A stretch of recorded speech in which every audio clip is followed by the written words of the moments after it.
Hello. स्वागत है आपका हमारे यूट्यूब चैनल पे। तो आज अभी हम डिस्कस करने जा रहे हैं हमारा जो कंसेंट टू एस्टेब्लिश है एप्लीकेशन, उसका पार्ट वन ऑलरेडी हमने डिस्कस किया है हमारे प्रीवियस वीडियो पे। So part two.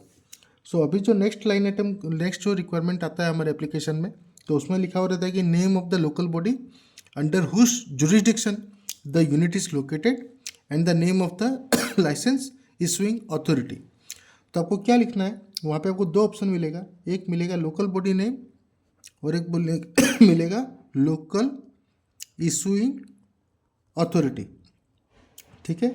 तो अगर आपने लोकल गांव पंचायत से करा है तो आप दोनों जगह पे लिख सकते हैं कि हाँ कौन सा आपका गांव पंचायत था, उसका नाम लिख सकते हैं। जैसे एक्रॉस आसाम का मेरे को लोकेशन है कि जितने भी गांव है सब में गांव पंचायत है, तो आप जो भी गांव पंचायत फॉल कर रहा है आप उसका नाम लिख सकते हैं। अगर म्यूनिसिपलिटी से लिया तो आप म्यूनिसिपलिटी का नाम लिख सकते हैं। ठीक है।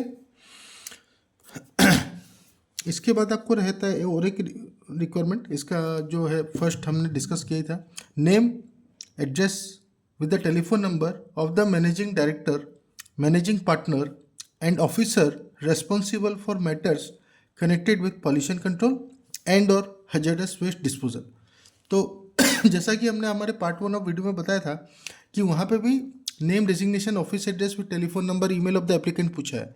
तो आप चाहे तो जो फैक्ट्री के ओनर है उनका नाम दे सकते हो या आप नाम दे सकते हो हमारे जो फैक्ट्री मैनेजर के रोल पे जो भी लोग रहते हैं आप उनका नाम भी दे सकते हो। इसमें ऐसा नहीं है कि आपको ओनर का ही नाम देना है या फैक्ट्री मैनेजर, जो भी आपको अथॉरिटी है जो फैक्ट्रीज का ऑपरेशन ओवरसीज करती देखते हैं आप उनका नाम दे सकते हैं। ठीक है। फिर इसके बाद आता है कि आपका gross capital investment of the unit without depreciation till the date of application. तो जब हम सीटी का एप्लीकेशन अप्लाई कर रहे हैं तो हमने आपको जो बताया था पार्ट वन ऑफ वीडियो में कि सीए सर्टिफिकेट वाला बात, तो आप सीए सर्टिफिकेट में जो भी वैल्यूज़ रहेगा आप वही वैल्यू आप इस पर भी दे दीजिएगा। फिर जब आप रिन्यूअल के लिए जाओगे तो देखिए सीटी का तो रिन्यूअल होता नहीं है, जब सीटीओ का रिन्यूअल होगा तो हम सीटीओ वाले पार्ट में डिस्कस करेंगे कि इसको कैसे आगे टेकअप करना है।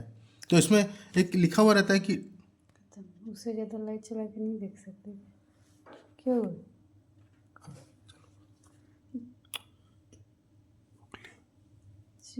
हाँ, तो देखिए उसमें एक रिक्वायरमेंट लिखा हुआ रहता है कि to be supported by an affidavit, annual report और certificate from a chartered accountant for propose unit give estimated figure.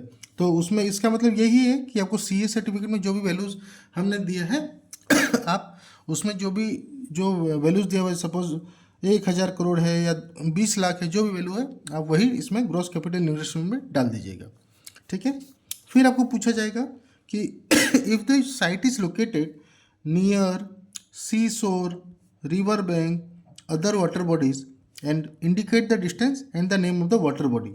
ठीक है। तो इस पर आपको सिंपल कुछ नहीं करना है, आपको गूगल मैप खोलना है, आप अपना गूगल मैप में अपने फैक्ट्री का लोकेशन डालिए और वहाँ से देख लीजिए कि नियर बाई कोई सा भी रिवर आपका फ्लो हो रहा है क्या, और अगर फ्लो हो रहा है तो उस रिवर से आपका जो भी एक मिनिमम एरियल डिस्टेंस है वो आप लेके यहाँ लिख सकते हो। सपोज 3000 मीटर, 5 किलोमीटर, 3 किलोमीटर, आप कुछ भी रिवर है वो लिख सकते हो।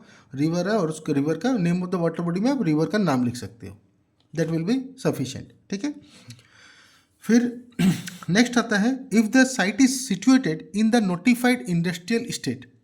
तो अभी अगर अपन आसाम का बात करें तो आसाम में आपको इंडस्ट्रियल आपके जितने भी कॉम्प्लेक्स हैं, ठीक है ना, नोटिफाइड इंडस्ट्रियल स्टेट जिसका बोला जाता है, उसका एक लिस्ट ऑलरेडी अवेलेबल है गूगल पे।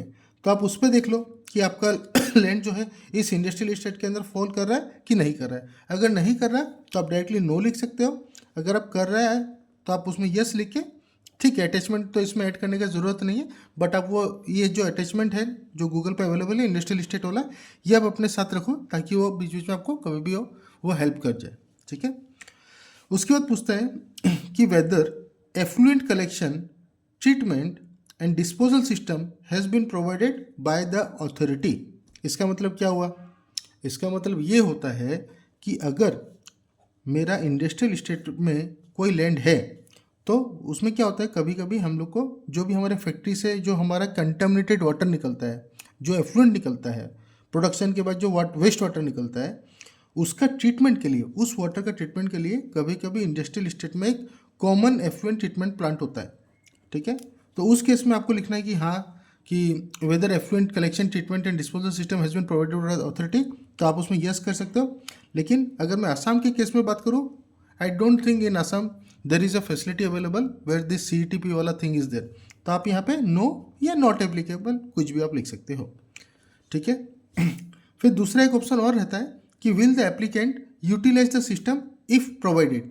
तो इसका मतलब क्या है, आपको पूछ रहा है कि अगर गवर्नमेंट मैंने जो बॉडी है, इंडस्ट्रियल स्टेट की जो बॉडी है, अगर वो आपको ETP बना के देते हैं तो आप उसको यूज़ करेंगे कि नहीं करेंगे। तो वो आपका डिसीजन है कि अगर हाँ, अगर अवेलेबल है तो आप उनका भी प्लांट यूज़ कर सकते हैं, और अगर नहीं है तो मतलब अगर आपको नहीं करना है तो आप सिंपली नो लिख के आगे बढ़ सकते हो। हाँ, अब नेक्स्ट पूछता है कि if not provided details of proposed arrangement. तो इस केस में आपको क्या लिखना है कि सपोज अब मेरा इंडस्ट्रियल स्टेट में अब हमको पता चल गया कि हमारा कोई भी ट्रीटमेंट फैसिलिटी अवेलेबल नहीं है, आपने यहाँ लिख दिया नो, यहाँ लिख दिया नो, तो अब आपसे पूछा जा रहा है कि अगर नहीं है तो आप अब क्या करोगे। तो आपको ये बताना है कि आप अपने प्लांट के अंदर जो भी एक छोटा सा प्लांट बैठा रहे हो, ETP STP का जो भी है, तो उसका आपको डिटेल्स इसमें देना है। तो डिटेल्स में क्या आप यहाँ तो लिख सकते हो इन हाउस हमारे पास ETP है, STP है ऐसा लिख सकते हो, और अगर आपको बाद में पूछा जाए प्रोड्यूस करने के लिए तो आप बाद में प्रोड्यूस कर सकते हो। Thank you so much. हम नेक्स्ट वीडियो में और भी डिस्कस करेंगे कि और इससे आगे क्या क्या चीज़ें, वो सारे हम लोग पूरे विस्तार में बात करेंगे। Thank you so much.